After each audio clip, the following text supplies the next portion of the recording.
That's a tough question. Another controversial topic. I don't feel like it would be that much. There's no limit. Money can set you free. But I also would rather be sad with money than be sad with no money.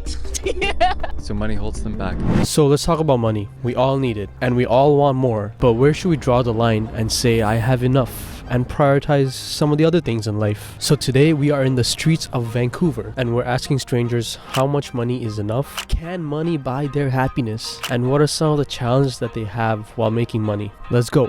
What is your name and what do you do? Anahita, I'm a medical doctor. My name's Connor Arsenault. What do I do, eh? People are always asking me that question. I'm working on living my best life right now. My name is Carla and I am a server. My name is Ario. I'm an entrepreneur and a personal trainer. Joe, I'm a visual designer. Sam, I'm a software engineer. Jumping into the deep end, what is your price tag for financial freedom?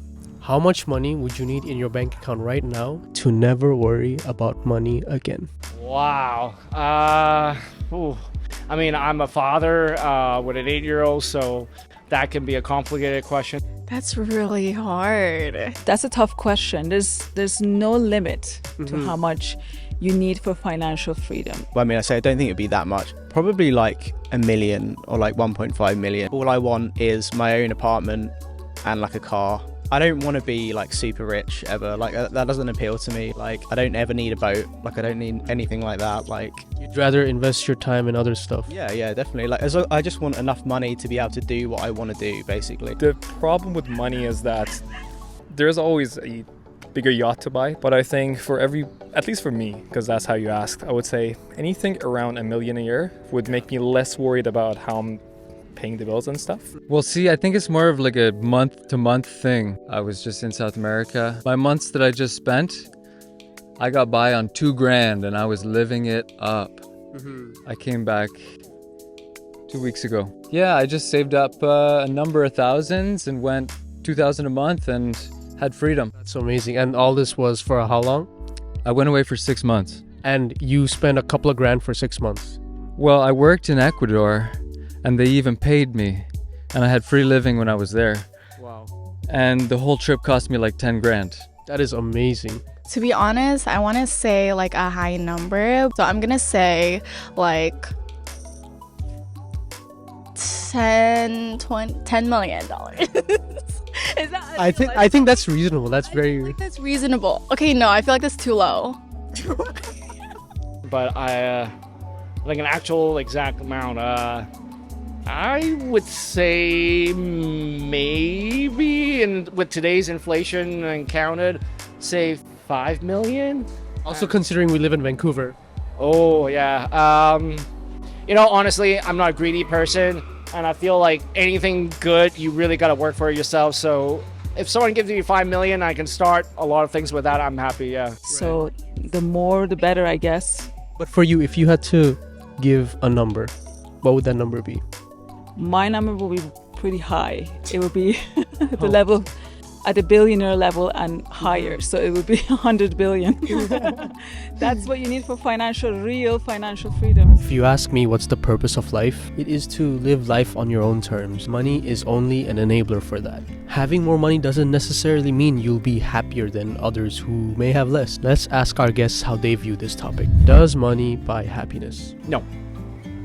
Can you elaborate a bit? My mother passed away a few years ago, and there's everyone in the family are fighting over assets.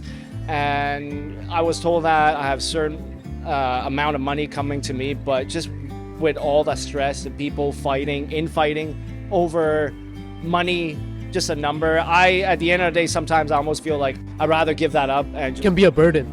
Definitely. Money buys you things that can make you happy. Like this, it has made my life better since I bought it. And it was a transaction with money. So yeah, it pays to have money. Well, it sure does solve a lot of problems.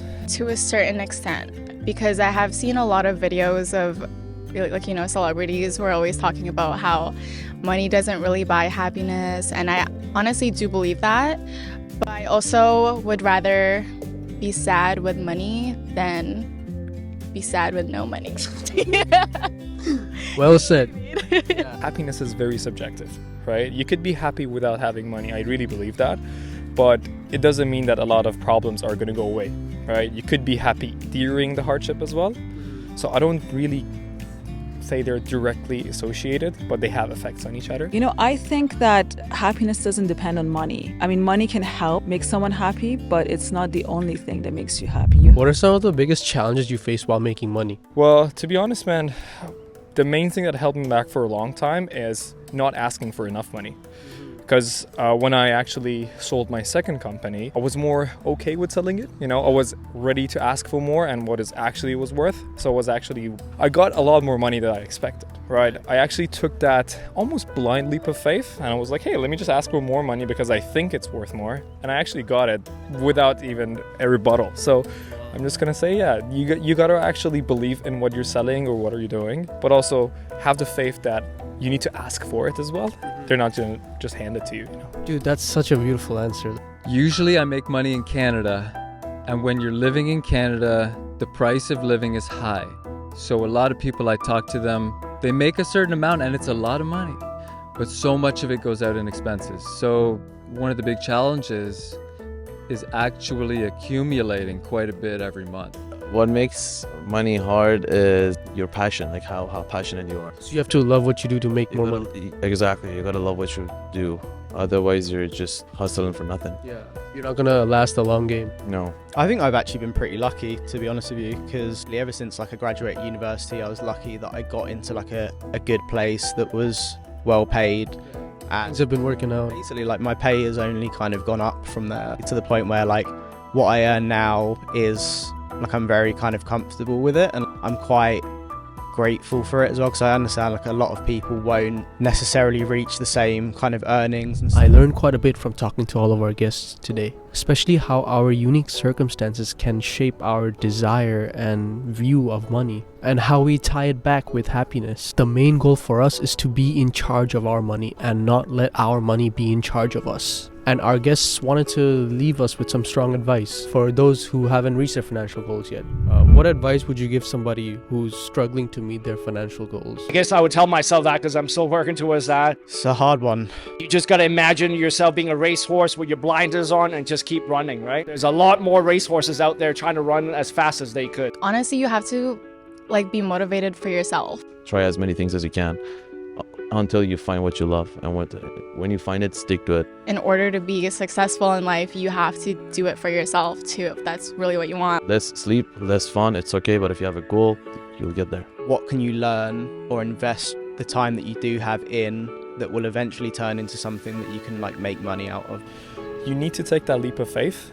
And there's a phrase that I always go back to even in my coaching practice, is that you need to have faith in practice and practice faith, which basically means you need to believe that something will work, but you also have to believe that practicing something regularly also makes things work. Believe it and you're halfway there. There you go.